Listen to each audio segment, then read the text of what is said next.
اعوذ باللہ من الشیطان الرجیم بسم اللہ الرحمن الرحیم اللہم صلی علی سیدنا محمد وعلی آل سیدنا محمد واصحاب سیدنا محمد وبارک وسلم وصلی علیہ۔ ناظرین کرام، آپ دیکھ رہے ہیں programme the journey of Karbala, Karbala کا سفر، اور میں ہوں آپ کا میزبان ایم عالم۔ ناظرین کرام، تکبیر ٹیلی ویژن پر یہ سیریز یکم محرم الحرام سے آپ دیکھتے چلے آ رہے ہیں، اور انشاءاللہ کل 10 محرم الحرام کا جو خصوصی پروگرام ہے وہ بھی آپ دیکھیں گے۔ اس پروگرام میں خوبصورت گفتگو کرنے والے بہترین موضوعات کے ساتھ، بہترین سوالات کے ساتھ کوشش کی گئی کہ آپ کو علمی گفتگو آپ تک پہنچائی جائے جس سے آپ کو نالج ملے۔ ناظرین کرام، امام حسین کا اصل کمال اور انفرادیت یہ ہے کہ وہ اتنی عظیم نسبتوں اور شاندار حوالوں سے جڑے ہوئے ہیں، لیکن اس طرح کے حوالے جہاں کسی کو بہت اونچا مقام دیتے ہیں وہاں اس کا نام گم ہو جانے کا مسئلہ بھی کر دیتے ہیں۔ امام علی مقام امام حسین رضی اللہ تعالی عنہ علیہ السلام ان حوالوں سے ایک مقدس اور محترم پہچان کے حامل تو ہیں ہی، اس کے ساتھ ساتھ تاریخ میں ان کا اپنا ایک مستقل مقام اور معزز نام بھی موجود ہے۔ عظمت و حرمت کی کہکشاں میں ممکن ہوتا ہے کہ ایک آدھ ستارہ دب جائے، اور رنگ و نگہت سے معمور گلستان میں اندیشہ ہوتا ہے کہ کچھ پھول اپنی بہار نہ دکھا سکیں، مگر اس کہکشاں میں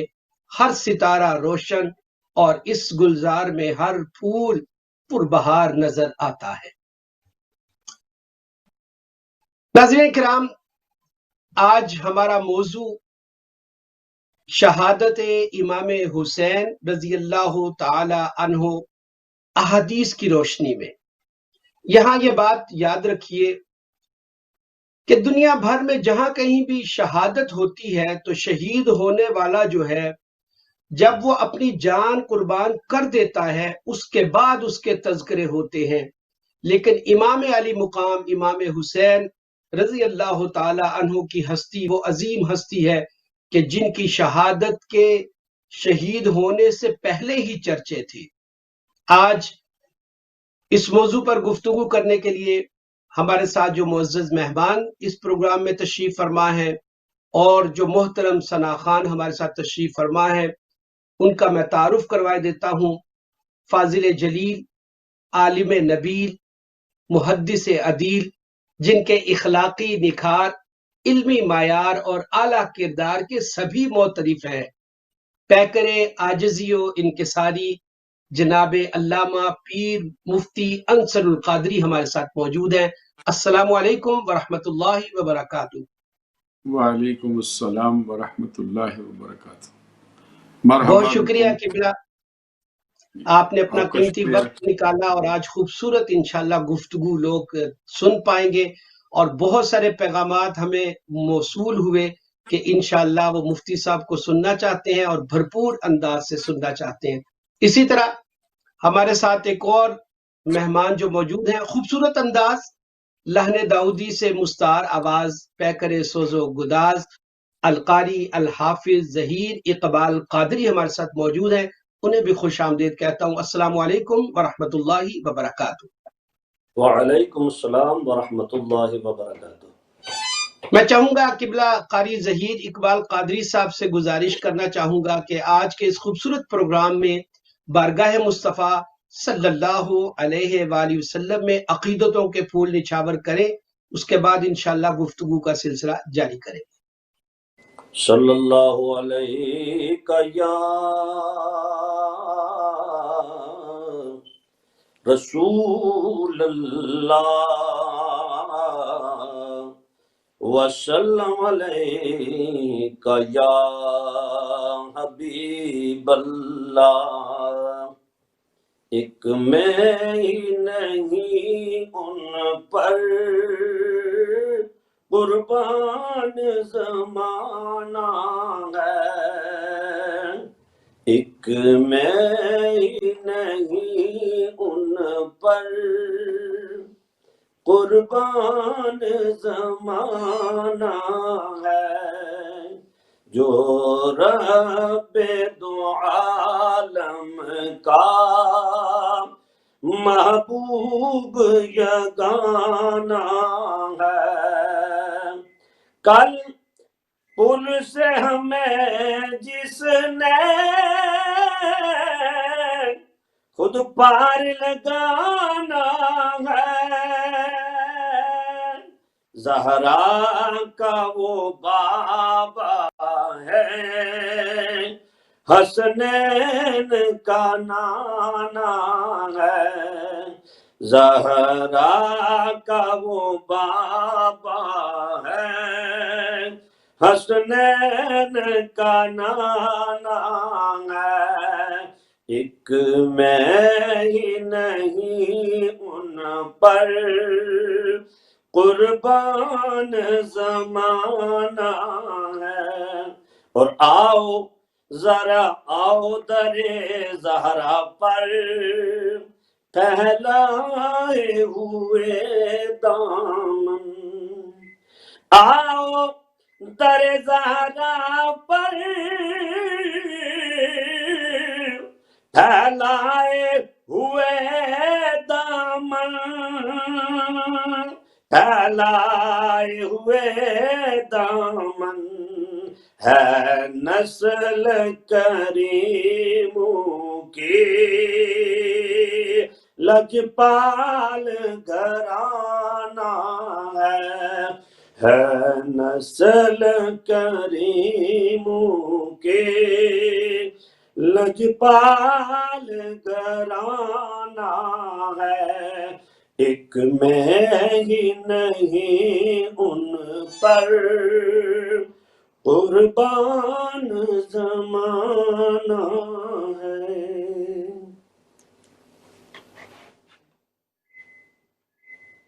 حاصل کر رہے تھے جناب قاری ظہیر اقبال قادری، اور اب ہم اپنے موضوع کی جانب بڑھتے ہیں اور قبلہ مفتی صاحب کی جانب بڑھتے ہیں۔ مفتی صاحب قبلہ، بہت ہی خوبصورت موضوع ہے آج، اور لوگ اس پر سیر حاصل گفتگو سننا چاہ رہے ہیں،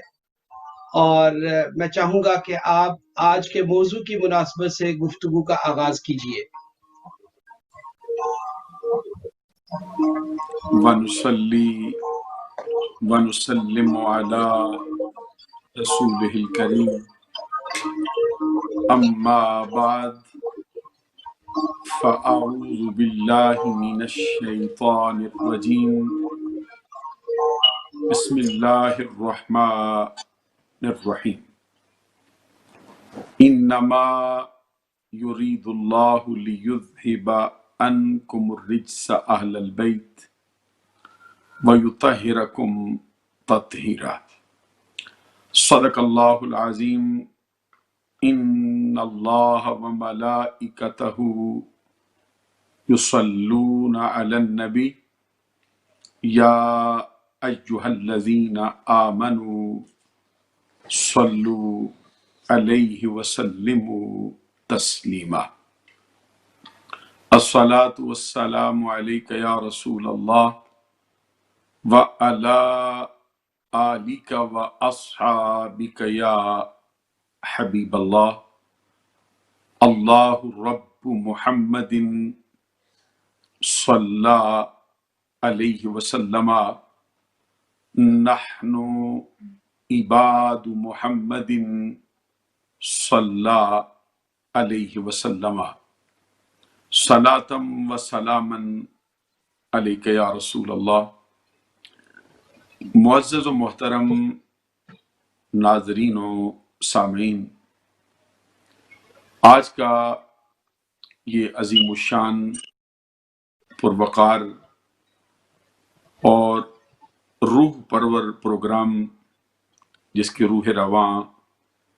ہمارے انتہائی معزز و محترم اور مکرم ساتھی محترم المقام جناب ایم عالم صاحب دامت برکاتہم العالیہ والقدسیہ ہیں، انہوں نے بہت شکریہ۔ آج کے مبارک دن کی مناسبت سے پروگرام کے عنوان کو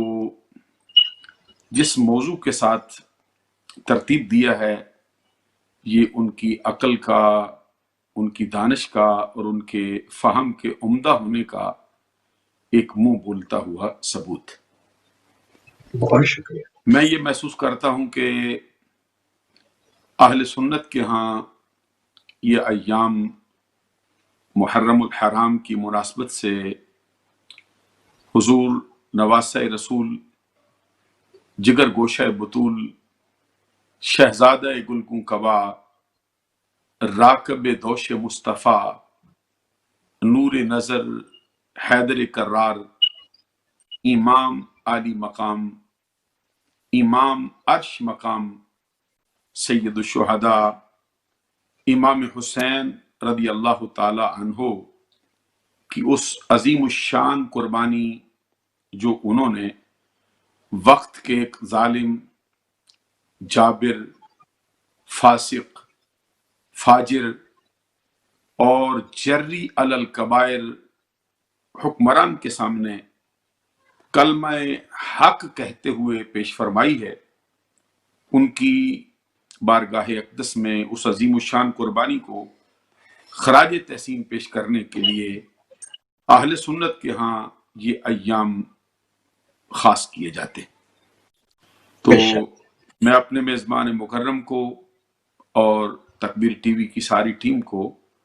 مبارکباد پیش کرتا ہوں، جنہوں نے محرم الحرام کی پہلی تاریخ سے لے کر اس کے پورے عشرے تک اس کو بہت سے ادوار میں تقسیم کر کے حضور امام علی مقام سید الشہداء امام حسین رضی اللہ تعالی عنہ کے لیے خاص کیا ہے۔ اللہ تبارک و تعالی ان تمام ہستیوں کو جزائے خیر سے مالا مال فرمائے۔ آمین۔ ابھی آمین۔ آپ نے ہمارے میزبان مکرم کی زبان حق ترجمان سے یہ بات سماعت فرمائی ہے کہ آج کی گفتگو کا عنوان ہے شہادت امام حسین رضی اللہ تعالی عنہ احادیث صحیحہ کی روشنی میں۔ وقت کی مناسبت سے اس پر میں یہ بات کہنا چاہتا ہوں، اس بات میں کوئی شک نہیں کہ اہل اسلام کے ہاں شہادتیں بہت ہیں، لیکن ان شہادتوں میں اور اس نواسہ رسول کی شہادت میں کئی اعتبارات سے ایک بہت بڑا واضح فرق ہے۔ ابھی میزبان مکرم بھی اس کا تذکرہ فرما رہے تھے، میں اس کو دہرانا چاہتا ہوں۔ اس کے اندر ایک فرق یہ ہے کہ اور شہید جب میدان شہادت کی طرف قدم اٹھاتے ہیں، ان کو معلوم نہیں ہوتا کہ ان کا یہ سفر شہادت کا ہوگا، یا وہ غازی ہوں گے، یا وہ مجاہد ہوں گے، یا فتح یاب ہو کر واپس لوٹیں گے، یا پھر ان کو شہادت کا مرتبہ نصیب ہوگا۔ یعنی ایک اعتبار سے جذبہ ہوتا ہے لیکن معلوم نہیں۔ امام علی مقام کا یہ سفر بے خبری کا نہیں، امام علی مقام کا یہ سفر انجانے کا نہیں، بلکہ اور شہید بے خبری کے عالم میں شہید ہوتے ہیں۔ امام علی مقام نے، نواسہ رسول نے بے خبری کے عالم میں نہیں، باخبری کے عالم میں جام شہادت نوش کیا۔ اور شہیدوں سبحان کی اللہ۔ داستان شہادت ان کے شہید ہونے کے بعد لکھی جاتی، لیکن نواسہ رسول کی داستان شہادت ان کے شہید ہو جانے کے بعد تو لکھی ہی گئی ہے، لیکن یہاں کمال اور لطف یہ ہے کہ ان کی داستان شہادت ان کے شہید ہونے سے ٹھیک 50 برس پہلے ان کے نانا مصطفیٰ صلی اللہ علیہ وسلم کی زبان اقدس سے بیان ہو گئی۔ اس موقع پر میں یہ بات بھی کہوں گا کہ اور شہیدوں کی شہادت کی داستان اپنے بیان کے اظہار میں کسی نہ کسی کی محتاج ضرور ہوتی، مورخ کی محتاج ہوتی، کبھی شاعر کی محتاج ہوتی، کبھی ادیب کی محتاج ہوتی، کبھی مقرر کی محتاج ہوتی، کبھی اس کو خطیب بیان کرے لوگوں کو پتہ چلتا ہے۔ لیکن امام علی مقام کی شہادت کا حال یہ ہے کہ یہ اپنے بیان کے اظہار میں نہ کسی مقرر کی محتاج ہے، نہ کسی خطیب کی محتاج ہے، نہ کسی مورخ کی محتاج ہے، نہ کسی قلم کار کی محتاج ہے۔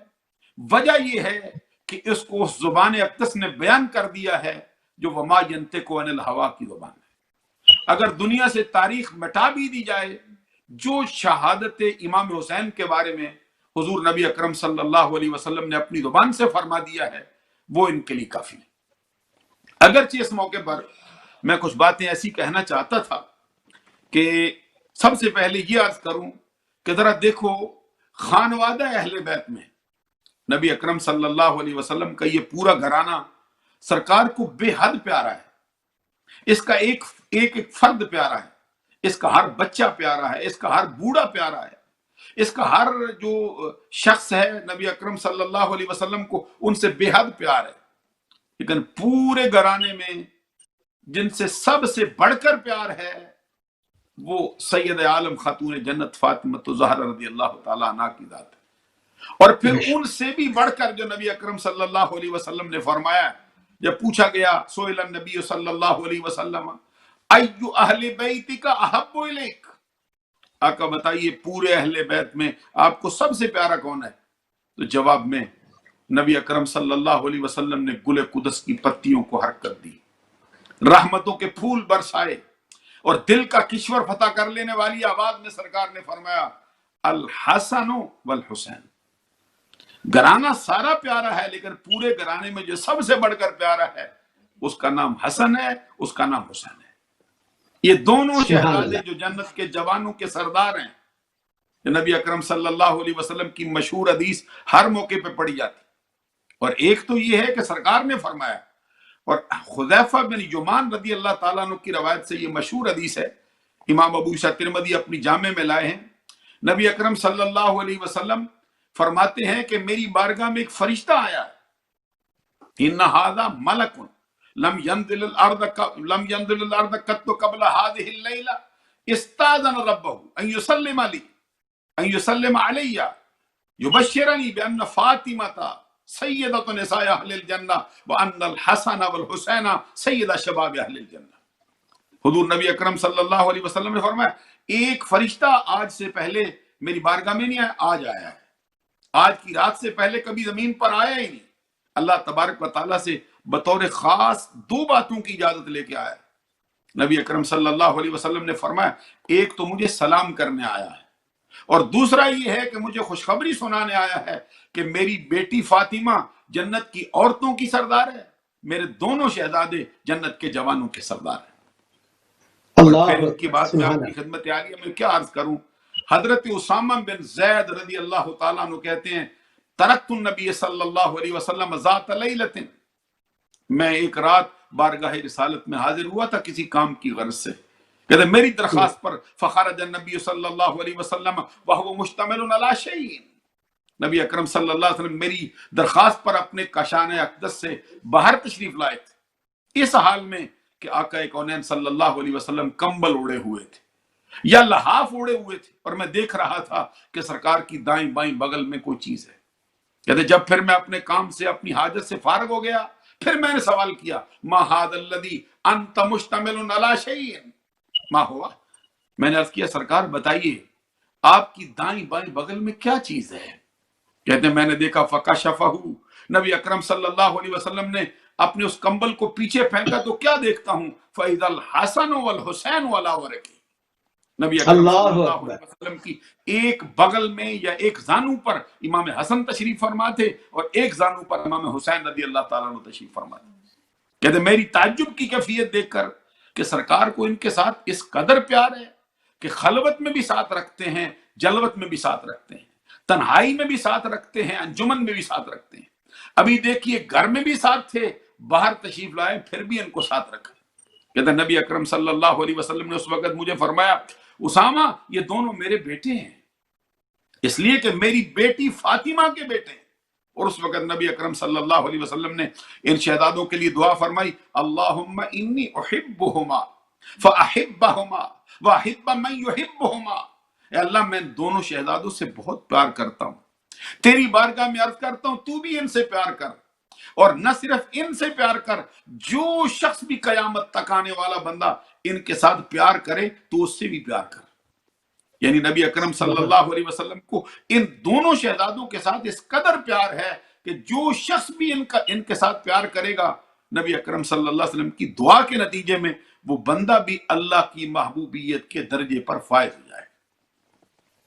اور پھر نبی اکرم صلی اللہ علیہ وسلم نے ان شہزادوں کی محبت کو اپنی محبت قرار دیا اور فرمایا من احبہما واحب اباہما واحب امہما فقد احبنی ومن ابغضہما ومن ابغض اباہما وابغض امہما فقد ابغضنی۔ حضور نبی اکرم صلی اللہ علیہ وسلم نے فرمایا جس نے دونوں شہزادوں سے محبت کی اور ان دونوں شہزادوں کے باپ علی سے محبت کی، ان دونوں شہزادوں کی ماں فاطمہ سے محبت کی، سچ یہ ہے اس نے مجھ محمد سے محبت کی صلی اللہ علیہ وسلم۔ اور دوسرے رخ پہ فرمایا جس نے دونوں شہزادوں سے بغض رکھا، ان دونوں شہزادوں کے باپ علی سے بغض رکھا، ان دونوں شہزادوں کی ماں فاطمہ سے بغض رکھا، اور اس نے حقیقت یہ ہے کہ مجھ محمد عربی سے بغض رکھا۔ اور ساتھ فرمایا من ابغضنی فقد ابغض اللہ، جس نے مجھ سے بغض رکھا اس نے اللہ سے بغض رکھا، جس نے مجھ سے محبت کی اس نے اللہ سے محبت کی۔ معلوم ہوا کہ ان ہستیوں کو، اس گھرانے کو یہ شرف و اعزاز حاصل ہے کہ ان کے ساتھ محبت کی گئی، جو محبت ہے بالواسطہ وہ رب ذوالجلال سے محبت ہوگی۔ ان کے ساتھ کیا جانے والا بغض وہ بالواسطہ حضور نبی اکرم صلی اللہ علیہ وسلم کے توسل سے رب ذوالجلال کا بغض ہوگا۔ اس موقع پر جو بات ہمارا جو مضمون ہے وہ میں عرض کرنا چاہتا ہوں۔ یہ صاحب مشکات امام ابو عیسیٰ ترمذی کے حوالے سے ایک حدیث لائے جس کی راویہ حضرت ام الفضل بنت حارث رضی اللہ تعالیٰ عنہ فرماتی میں بارگاہ رسالت میں حاضر ہوئی اور میں نے عرض کیا انی رأیت حلما منکرا اللیلہ، آقا میں نے آج رات ایک بڑا بھیانک خواب دیکھا۔ تو کہتے ہیں نبی اکرم صلی اللہ علیہ وسلم نے بے نیازی سے فرمایا ما ہوا، جو دیکھا ہے وہ بیان کر۔ ام المومنین حضرت مجھ سے زبان پہ ام المومنین کے الفاظ جاری ہو گئے، یہ ام الفضل بنت حارث رضی اللہ تعالیٰ عنہ یہ مشہور صحابی ہیں، حضور نبی اکرم صلی اللہ علیہ وسلم کے خاندان کے بڑے قریبی رشتہ داروں میں سے۔ تو میں یہ عرض کر رہا تھا، وہ کہتی میں نے عرض کیا انہو شدید، آقا خواب بڑا سخت ہے، بڑا بھیانک ہے، زبان پر لاتے ہوئے میں ڈر رہی ہوں۔ تو نبی اکرم صلی اللہ علیہ وسلم نے بے نیازی سے دوسری مرتبہ پھر فرمایا ما ہوا، جو دیکھا ہے وہ بیان کر۔ نبی اکرم صلی اللہ علیہ وسلم کے اس بتانے سے یہ پتہ چلتا ہے کہ رب ذوالجلال نے ساری کائنات کا تصرف ہمارے آقا صلی اللہ علیہ وسلم کے دست اقدس میں دے دیا کہ جیسا چاہیں گے رب ذوالجلال بھی ویسا ہی فیصلہ فرما دے گا۔ حضرت ام الفضل بنت حارث رضی اللہ تعالی عنہا نے نبی اکرم صلی اللہ علیہ وسلم کے فرمان پر اپنا خواب بیان کرنا شروع کیا۔ کیا عرض کر دی؟ کہتے کأنہ قطعۃ من الجسد قطعت فوضعت فی حجری، آقا گویا کہ آپ کے بطن مبارک کا ایک ٹکڑا ہے جو کاٹا گیا ہے، آپ کے جسم اقدس کا ایک عضو ہے جو کاٹا گیا ہے اور کاٹ کر پھر میری جھولی میں ڈال دیا گیا ہے۔ حضرت ام الفضل بنت حارث کے ظاہری خواب کا حال دیکھ لیجئے، اب نبی اکرم صلی اللہ علیہ وسلم کی تعبیر سنیے۔ نبی اکرم صلی اللہ علیہ وسلم نے فرمایا رأیت خیرا، اے ام الفضل بنت حارث تو نے کوئی بیان خواب نہیں دیکھا، تو نے بہت اچھا خواب دیکھا ہے۔ اور اس خواب کی تعبیر یہ ہے کہ تلد فاطمۃ انشاءاللہ تعالی غلاما، ان قریب اللہ تبارک و تعالی میری پیاری لخت جگر ملکہ فردوس بری نور چشم رحمت للعالمین خاتون جنت فاطمہ الزہرا رضی اللہ تعالی عنہا کو ایک بیٹا عطا فرمائے، اور وہ بیٹا سبحان اللہ، وہ پرورش کے لیے تیری جھولی میں ڈال دیا جائے۔ حضرت ام الفضل بنت حارث رضی اللہ تعالیٰ عنہ فرماتی ہیں کہ پھر اللہ کا کرم ہوا، سید الشہداء امام حسین رضی اللہ تعالیٰ عنہ کی پیدائش مبارک ہو گئی، اور اس خواب کی تعبیر کے مطابق وہ شہزادے پرورش کے لیے میری گود میں ڈال دیے گئے۔ کہتے ہیں مجھے یہ شرف و اعزاز حاصل ہوتا رہا، کچھ عرصہ تک میں ان کی پرورش کرتی رہی، پھر ایک دن میں بارگاہ رسالت میں لے کے حاضر ہوئی۔ جب میں آئی تو میں نے اس شہزادے کو اٹھا کر سرکار کی گود میں رکھ دیا۔ کہتے ہیں میں نے نبی اکرم صلی اللہ علیہ وسلم کی گود میں شہزادے کو رکھا، تھوڑی دیر کسی کام میں لگی، پھر میں نے دیکھا، اچانک کیا دیکھا، فَإِذَا عَيْنَا رسول اللہ صلی اللہ علیہ وسلم تحرقان الدموع، میں دیکھتی کیا ہوں کہ نبی اکرم صلی اللہ علیہ وسلم کی دونوں آنکھوں سے آنسوں کی لڑیاں چھم چھم جاری ہوئی. سرکار زاروں قطار رو رہے ہیں. کہتی میں نے عرض کیا بے ابی انت و امی یا رسول اللہ، اللہ کے پیارے رسول صلی اللہ علیہ وسلم، میرے ماں باپ آپ پہ قربان ہو جائیں، میرے والدین آپ پہ قربان ہوں. آقا ماجرا کیا ہے؟ کس وجہ سے آپ رو رہے ہیں؟ بچہ آپ کی گود میں ہے، آپ کو بڑا پیارا ہے، آپ کا جگر کا ٹکڑا ہے، آپ کا شہزادہ ہے، آپ کی گود میں روتے کیوں ہیں؟ جواب میں نبی اکرم صلی اللہ علیہ وسلم نے فرمایا آتانی جبرائیل فاخبرنی ان امتی ستقتل ابنی ھذا، ابھی ابھی جبرائیل میرے پاس تشریف لائے ہیں اور مجھے خبر دی ہے کہ ان قریب میرا بیٹا میرے بعد میری امت کے ہاتھوں بے دردی کے ساتھ شہید کر دیا جائے گا. اور ساتھ حضرت ام الفضل بنت حارث کہتی یہی بیٹا؟ حضور نبی اکرم صلی اللہ علیہ وسلم نے فرمایا نام یہی ہے. اور نبی اکرم صلی اللہ علیہ وسلم نے فرمایا جبریل امین وہاں کی مٹی بھی لائے ہیں سرخ رنگ کی، کہ یہ وہ مٹی ہے جس پر امام علی مقام سید الشہداء امام حسین رضی اللہ تعالیٰ عنہ کا جو خون ہے وہ گرنے والا ہے. ایک روایت، ایک اور روایت جس کو خصائص الکبریٰ میں امام جلال الدین سیوطی خاتم الحفاظ نے جلد دوم میں صفحہ نمبر 125 پر نقل کیا ہے، اس کی راویہ کون ہے؟ ام المومنین حضرت عائشہ صدیقہ رضی بنت اللہ صدیق، تعالیٰ عنہ. محبوب رب العالمین، سچے باپ کی سچی بیٹی، پاکیزہ نبی کی پاکیزہ بیوی، سارے مومنوں کی ماں، وہ عائشہ جس کو عرش اعلیٰ سے فرشتوں کا سلام آتا ہے، وہ پاکیزہ، وہ معطر، وہ مطہر خاتون جس کی طہارت اور پاکیزگی کی گواہی کے لیے رب ذوالجلال نے اپنی قدرت کو بطور گواہ زمانے کے سامنے رکھ دیا ہے، جن کی پاکیزگی کو بیان کرنے کے لیے قرآن مجید کی متعدد آیات بیان فرمائی. وہ فرماتی، کہتی آقا کونین صلی اللہ علیہ وسلم نے فرمایا اخبرنی جبرائیل ان ابنی الحسین یقتل بعدی بارض الطف، او کما قال النبی صلی اللہ علیہ وسلم. حضرت عائشہ صدیقہ رضی اللہ تعالیٰ عنہ فرماتی ہیں نبی اکرم صلی اللہ علیہ وسلم نے فرمایا جبرائیل میرے پاس آئے اور مجھے آگے خبر دی ہے کہ میرا بیٹا حسین میری امت کے ہاتھوں بے دردی کے ساتھ شہید ہوگا. یقتل بعدی طف، اور کس جگہ بھی شہید کیا جائے گا؟ طف کی زمین پر، اور طف وہ ہے جس کو کربلا کہا جاتا ہے. حضور نبی اکرم صلی اللہ علیہ وسلم نے حضرت ام سلمہ رضی اللہ تعالیٰ عنہ کو بھی اس بات کی خبر دی. اس مقام پر میں ایک حدیث اور آپ کی خدمت عالیہ میں عرض کرنا چاہتا ہوں، جس کو تہذیب التہذیب میں صاحب تہذیب التہذیب نے جلد دوم میں صفحہ نمبر 347 پر ام المومنین حضرت ام سلمہ رضی اللہ تعالیٰ عنہ کی مرویات سے بیان کیا ہے. فرماتی ہیں کہ ایک مرتبہ حضرت امام علی مقام سید الشہداء امام حسین اور ان کے بڑے بھائی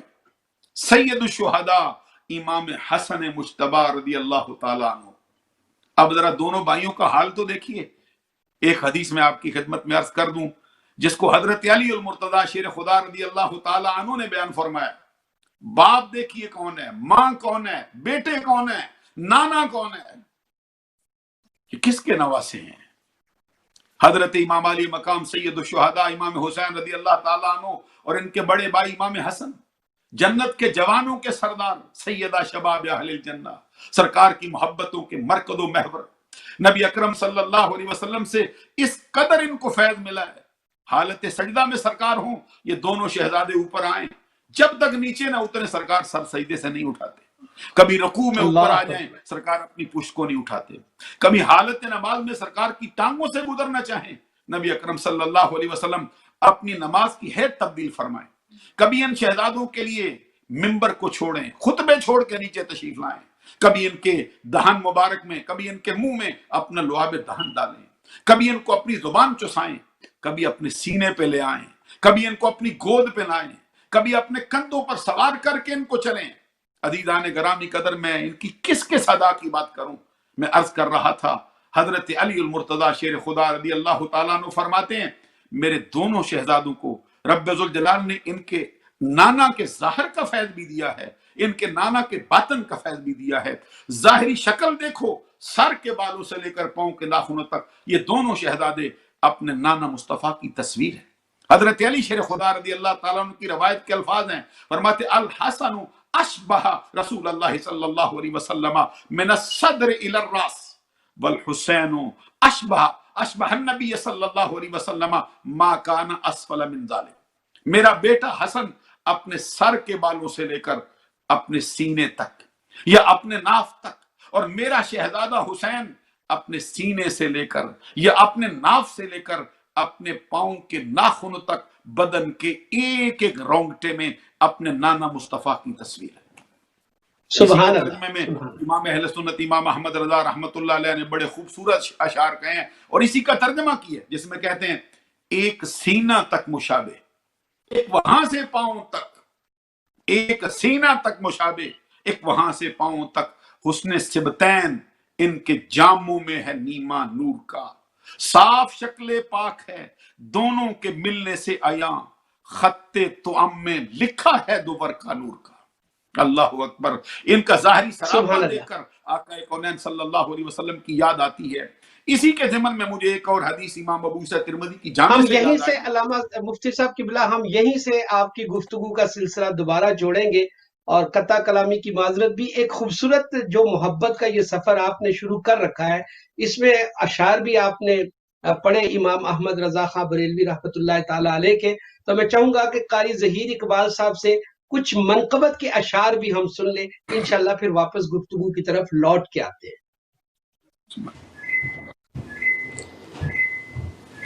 باغ جنت کے ہیں بہرے مدح خانے اہل بیت، باغ جنت کے ہیں بہرے مدح خانے اہل بیت، تم کو مجدہ نار کا اے دشمنان اہل بیت، تم کو مجدہ نار کا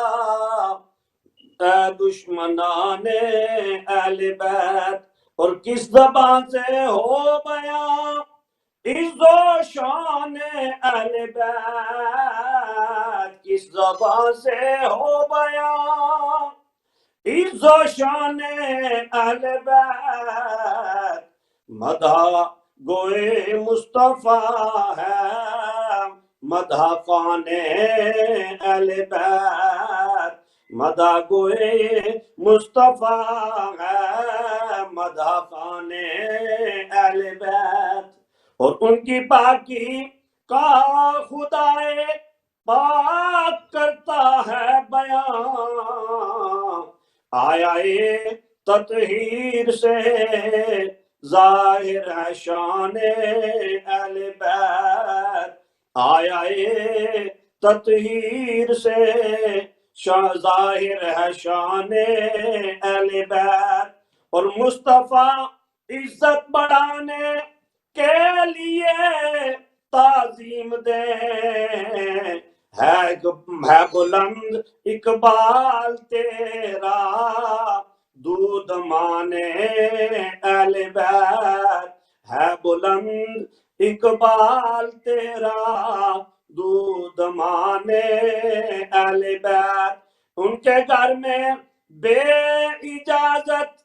جبرائیل آتے نہیں، قدر والے جانتے ہیں قدر و شان اہل بیت، قدر والے جانتے ہیں قدر و شان اہل بیت، اور اپنا سودا بیچ کر بازار سونا کر گئے، اپنا سودا بیچ کر بازار سونا کر گئے، کون سے بستی بسائے تاجران اہل بیت، کون سے بستی بسائے تاجران اہل بیت، اور اہل بیت پاک سے گستاخیاں بے باکیاں، لعنت اللہ علیکم دشمنان اہل بیت، لعنت اللہ علیکم دشمنان اہل بیت، اور بے ادب سبحان اللہ، گستاخ فرقے کو سنا دے اے حسن، یوں کہا کرتے ہیں سنی داستان اہل بیت، سبحان اللہ، یوں سبحان اللہ، کہا ماشاء اللہ، سبحان اللہ، ماشاء اللہ۔ بہت ہی خوبصورت کلام پڑھنے کی سعادت حاصل کر رہے تھے جناب قاری ظہیر اقبال قادری، اور میں ایک دفعہ پھر وہیں سے سلسلہ گفتگو کا جوڑنا چاہوں گا اور مفتی صاحب قبلہ کی جانب بڑھوں گا۔ مفتی صاحب قبلہ، یکم محرم الحرام سے لے کر کل تک ہمارے جتنے پروگرامز ہوئے ان میں ہم سوالات کیا کرتے تھے، سوالات کے جوابات لیا کرتے تھے، لیکن آپ کی گفتگو جو ہے اس کو لوگ سننا چاہ رہے ہیں، اور لوگوں کی خواہش بھی یہی ہے کہ میں زیادہ سوالات نہ کروں بلکہ مفتی صاحب قبلہ کو موضوع پر کھل کر بولنے دیا جائے، لوگ سننا چاہتے ہیں۔ لیکن میں چاہوں گا کہ میرا کوئی سوال نہیں، آپ ہی کی گفتگو کی 3 لائنیں ہیں جو میں چاہوں گا، جس محبت اور عشق کا موضوع جو آپ لے کے چلے ہیں، اور یہ جو موضوع چھڑا ہوا ہے، آپ ہی کی گفتگو میں یہ ملتا ہے کہ ایک لمحہ کی سچی محبت سال بھر کی بے ریا عبادت سے افضل قرار دیتے ہیں آپ، اور پھر آپ کہتے ہیں کہ جس دل میں اہل بیت کی محبت نہ ہو اس کے دل میں ایمان داخل نہیں ہو سکتا، اور اہل بیت سے محبت کیے بغیر نمازیں جو ہیں وہ منہ پر مار دی جائیں گی۔ تو یہ آپ ہی کی گفتگو سے میں نے 3 چیزیں بیان کی ہیں کہ تھوڑا سا آپ اس موضوع پر بھی آپ گفتگو کیجیے۔ بسم اللہ الرحمن الرحیم۔ ماشاءاللہ آپ نے میرے حافظے پر وہ دوبارہ باتیں جو ہیں وہ لانے کا حکم جو ہے وہ فرمایا ہے، تو یہ گزارش ہے، گفتگو حکم نہیں ہے مفتی جو صاحب کی۔ چل رہی تھی ماشاءاللہ میں سمجھتا ہوں کہ آپ کے سوالات جو ہیں وہ بہت قیمتی ہوتے ہیں، سوالات سے جوابات کا سلسلہ چلتا ہے۔ تو یہ جو ہے نا، جو باتیں میں نے اپنے کسی خطاب میں عرض کی ہیں، اصل میں ان میں ایک تو نبی اکرم صلی اللہ علیہ وسلم کا فرمان ہے۔ حضرت عباس بن عبد المطلب رضی اللہ تعالی عنہ نے بارگاہ رسالت میں کچھ شکایت پیش کی تھی، اس کے جواب میں نبی اکرم صلی اللہ علیہ وسلم نے یہ بات فرمائی، اور حدیث کے الفاظ ہے فغضب النبی صلی اللہ علیہ وسلم قال والذی نفس محمد بیدہ لا يدخل قلب رجل الایمان حتی یحبکم للہ ولرسولہ ولقرابتہ۔ انتہائی جلال کی کیفیت میں نبی اکرم صلی اللہ علیہ وسلم نے فرمایا، مجھے اس ذات کی قسم جس کے قبضہ قدرت میں محمد کی جان ہے، کسی شخص کے دل میں اس وقت تک ایمان داخل ہی نہیں ہو سکتا جب تک کہ اللہ کے لیے، جب تک کہ اللہ کے رسول کے لیے، جب تک کہ میری رشتہ داری کے لیے، جب تک کہ میری قرابت داری کے لیے اے اہل بیت تم سے ٹوٹ ٹوٹ کر محبت کرنا نہ شروع کر دیں۔ دوسری بات جو آپ نے فرمائی ہے وہ حضرت عبداللہ بن مسعود رضی اللہ تعالی عنہ، جو صحابہ کرام رضوان اللہ تعالی علیہم اجمعین میں بہت اونچا مرتبہ رکھتے ہیں، سابقون الاولون اور مہاجرین میں سے ہیں، جن کو اللہ تبارک و تعالی نے 2 مرتبہ ہجرت کا شرف و اعزاز عطا فرمایا ہے، اور نبی اکرم صلی اللہ علیہ وسلم کے ساتھ سائے کی طرح چمٹے رہے، صاحب النالین والسواک والغسل والوسادہ۔ حضرت عبداللہ بن مسعود رضی اللہ تعالیٰ عنہ وہ فرماتے حب آل محمد خیر من عبادت سنت، اہل بیت اطہار کے ساتھ ایک لمحے کی سچی محبت، اہل بیت اطہار کے ساتھ ایک دن کی سچی محبت اور سال بھر کی بے ریا عبادت آمنے سامنے رکھی جائیں تو اہل بیت کے ساتھ سچی محبت کا ایک لمحہ جو ہے وہ زیادہ مرتبہ رکھتا ہے۔ تیسری بات جو آپ نے فرمائی ہے، وہ بعد نے کہا کہ عبداللہ بن عباس رضی اللہ تعالیٰ عنہما کا قول ہے، اور صاحب کنز المال علامہ علی متقی ہندی نے کہا ہے کہ یہ ان کی روایت ہے، فرمان خود نبی اکرم صلی اللہ علیہ وسلم کا ہے، جس کے الفاظ ہیں لو ان رجلا صعد بین الرکن والمقام فصلى وصام ثم مات وهو مبغض لأہل بیت محمد دخل النار، او کما قال النبی صلی اللہ علیہ وسلم۔ اس کا مطلب یہ ہے کہ اگر کوئی بندہ اللہ کی محبت کا دعوے دار ہو اور اس محبت میں اس قدر ڈوب جائے، اس قدر اس کے اندر مبالغہ کر جائے کہ وہ اپنے شہر کو چھوڑے، اپنے وطن کو چھوڑے، اپنے عدید و اقارب کو خیر آباد کہہ جائے، ہر شے سے منہ موڑ جائے، ہر شے کو تاکہ نسیاں کے حوالے کر دے، ہر شے کو پس پش ڈال کر رب کے گھر خانہ کعبہ میں جا کر آباد ہو جائے۔ اور خانہ کعبہ میں کہاں؟ مقام ابراہیم اور کسی ایک رکن کے درمیان اس کی ساری زندگی بیت جائے اور خالی بیٹھے نہ گزرے، فصلا وصاما، نمازیں پڑھتا رہے، روزے رکھتا رہے، خانے کعبے کے طواف کرتا رہے، حجر اسود کے بوسے لیتا رہے، مقام ابراہیم پر نمازوں کے انبار لگائے، سجدوں کی کوئی تعداد اور ان کا کوئی حساب و شمار نہ ہو، صفا و مروہ کی صحیح اس کے دامن میں ہو، لیکن ایسا کرتے ہوئے جب اس کو موت آئے، بوقت موت اس کے سینے میں اہل بیت کی محبت کی بجائے اہل بیت کا بغض ہو، وہ بندہ ہر صورت میں جہنم میں داخل کر دیا جائے۔ مطلب اس کا اللہ یہ ہے اکبر۔ کہ اہل بیت کی محبت کی بغیر پڑھی جانے والی نمازیں بیکار ہیں، اہل بیت کی محبت کے بغیر رکھے جانے والے روزے بیکار ہیں، اہل بیت کی محبت کے بغیر کیے جانے والے خانے کعبے کے طواف بیکار ہیں، اہل بیت کی محبت کے بغیر لیے جانے والے حجر اسود کے بوسے بیکار ہیں۔ یعنی ہر شے، جتنی عبادتیں ہوں گی اہل بیت کی محبت کے بغیر وہ بندے کے منہ پہ مار دی جائیں گی، نہ اس کا فرض قبول ہوگا نہ اس کا نفل قبول ہوگا۔ اہل سنت کے ہاں ایک شعر عام طور پہ پڑھا جاتا ہے، کہتے ہیں بے حب اہل بیت عبادت حرام ہے، زاہد تیری نماز کو میرا سلام۔ یہاں پر میں کہنا چاہتا ہوں اللہ پورے اہل بیت کے گھرانے میں جس کا تذکرہ آج ہم کر رہے ہیں وہ نواسہ رسول سید الشہداء امام حسین رضی اللہ تعالی عنہ ہیں۔ ان کا مضمون ہمارا چل رہا تھا کہ ان کی جو شہادت ہے ان کا بیان حدیث میں کس انداز کے ساتھ آیا ہے۔ میں یہ محسوس کرتا ہوں کہ شاید ہمارے پروگرام کے وقت میں اتنی گنجائش باقی نہ رہے، حدیثوں کے انبار اتنے ہیں، محدثین نے اس کو اس قدر کثرت کے ساتھ نقل کیا ہے۔ ایک حدیث میں پیش کر رہا تھا جس کی راویہ ام المومنین حضرت ام سلمہ رضی اللہ تعالی عنہا ہیں، جس کو صاحب تہذیب التہذیب نے اپنی کتاب کی جلد نمبر 2 صفحہ نمبر 347 پر نقل فرمایا۔ کہتی ہے دونوں شہزادے کھیلتے ہوئے میرے گھر میں تشریف لائے، اسی حالت میں نبی اکرم صلی اللہ علیہ وسلم بھی تشریف فرما تھے کہ سدرہ کے طائر حضرت جبریل امین بارگاہ رسالت میں حاضر ہوئے اور آ کر سرکار سے عرض کیا، یا محمد ان امتک تقتلبنک ھذا من بعدک، اے پیارے رسول، اللہ تبارک و تعالیٰ کے پیارے نبی صلی اللہ علیہ وسلم، آپ کا یہ شہزادہ جس کا نام امام حسین ہے یہ آپ کی امت کے ہاتھوں آپ کے مثال کے بعد بے دردی کے ساتھ شہید کر دیا جائے۔ پھر حضور نبی اکرم صلی اللہ علیہ وسلم کی بارگاہ اقدس میں اس میدان کی مٹی لا کر دی۔ نبی اکرم صلی اللہ علیہ وسلم نے اس مٹی کو سونگا۔ حدیث کے الفاظ ہیں فقال رسول اللہ صلی اللہ فقال ریح، حضور نبی راوی کہتے ہیں کہ نبی اکرم صلی اللہ علیہ وسلم نے جب اس کو سونگا تو ریح کرب و بلائے،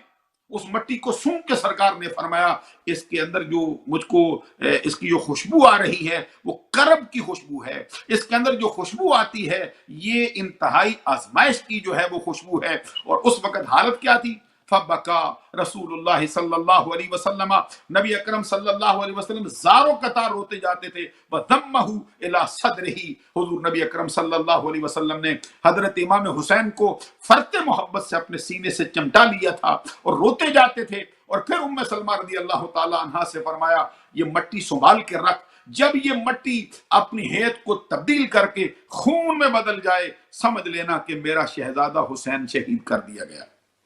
ایک بات اور ابھی میں عرض کرنا چاہتا ہوں جس کو دلائل النبوہ میں امام ابو نعیم نے اپنی کتاب کے صفحہ نمبر 486 پر نقل فرمایا، جس کے راوی حضرت انس بن حارث رضی اللہ تعالیٰ عنہ ہیں۔ کہتے ہیں نبی اکرم صلی اللہ علیہ وسلم نے فرمایا ان ابنی یعنی الحسین یقتل بارض یقال لها کربلا، لوگوں سنو سید الشہداء امام حسین رضی اللہ تعالیٰ عنہ کے بارے میں نبی اکرم صلی اللہ علیہ وسلم نے شہادت کی کس بات کی خبر دی ہے۔ سرکار دو جہاں صلی اللہ علیہ وسلم نے فرمایا میرا بیٹا یعنی حسین ابن علی میرے بعد شہید ہوگا، اور جس سرزمین پر شہید کیا جائے گا یقال لها کربلا، اس کا نام میدان کربلا ہے۔ ساتھ نبی اکرم صلی اللہ علیہ وسلم نے فرمایا فمن شہد ذالک منکم فلینصرہ، تم میں سے جو شخص اس وقت موجود ہو اس کو چاہیے کہ میرے حسین کی خدمت کے لیے، میرے حسین پر اپنی جان کا نذرانہ پیش کرنے کے لیے اس کے ساتھ مل جائے۔ اس سے معلوم ہوا مفتی صاحب نبی قبلہ، اکرم صلی اللہ مفتی علیہ صاحب قبلہ، وسلم نے یہ اسی موضوع پر ہم مزید جو ہے میں چاہوں گا، کیونکہ وقت کے دامن میں اب گنجائش جو ہے وہ اتنی ہی ہے کہ ایک سلام کا شعر ہم سن لیں، اور مجھے اس پر بھی آپ سے پوچھ رہے آخری پیغام کہ یہ تو محبت امام علی مقام رضی اللہ تعالیٰ عنہ آپ نے حدیث کی روشنی میں بتایا، تو آخر پر میں چاہوں گا کہ حدیث کی روشنی سے جنہوں نے قتل حسین میں جو شامل ہوئے، جو یزیدی تھے، ان کے لیے کوئی وعید بھی ہمیں ملتی ہے؟ اور میں چاہوں گا کہ حافظ صاحب صرف ایک شعر سلام کا آپ پیش کیجئے، پھر مفتی صاحب قبلہ کا آخری پیغام لیتے ہیں اسی مناسبت سے جس پر میں نے سوال کیا، صرف ایک شعر۔ اس حسین ابن حیدر پہ لاکھوں سلام، کر لیا نوش جس نے شہادت کا جام، اور جن کو طیبہ سے کوفے بلایا گیا، جن کو بیٹھے بٹھائے ستایا گیا، اور جن کے بچوں کو پیاسے رلایا گیا، اور جن کی گردن پہ خنجر چلایا گیا، اس حسین ابن حیدر پہ لاکھوں سلام، کر لیا نوش جس نے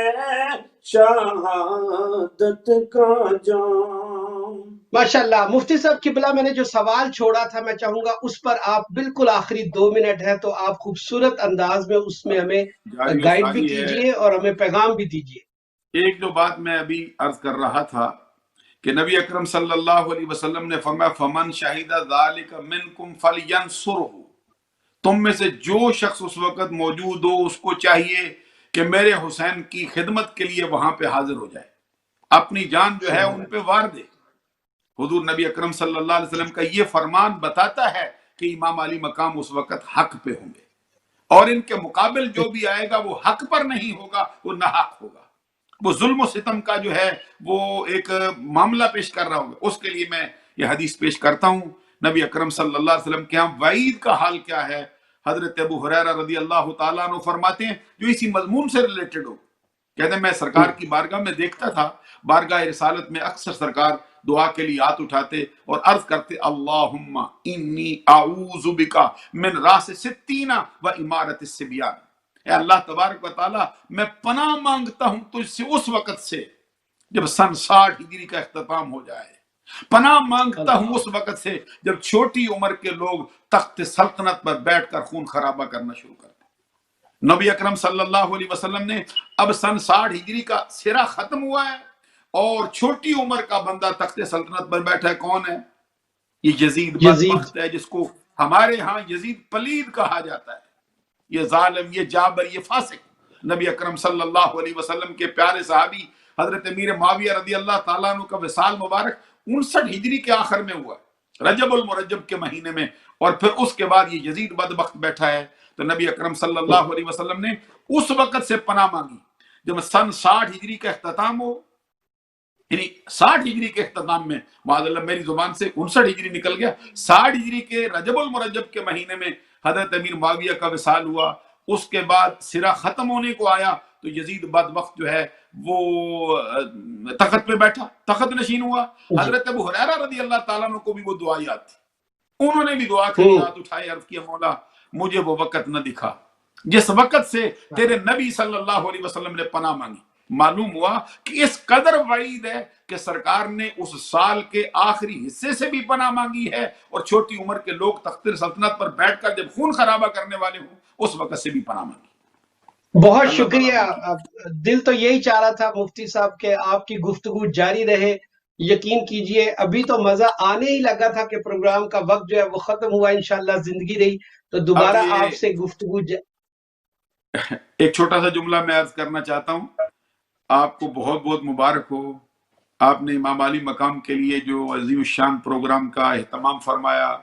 اور ہر روز فرماتے آ رہے ہیں، اور اللہ کے کرم سے پورے عالم اسلام میں اہل سنت کے ہر حلقے کے اندر اہل بیت اطہار کے ساتھ اسی طرح کی محبت، کوئی چھوٹا ہو یا ماشاءاللہ بڑا ہو، ہر کسی انداز کے ساتھ اہل سنت کے ہاں اہل بیت کا ترانہ گایا جاتا ہے. اور اہل بیت کے الحمدللہ. ترانے صحابہ نے بھی گائے ہیں، اہل بے بیت شک کے ترانے علامہ، صدیق اکبر نے بھی گائے ہیں، اہل بیت کا بے شک محترم فاروق اعظم نے، عثمان غنی نے بھی کیا ہے.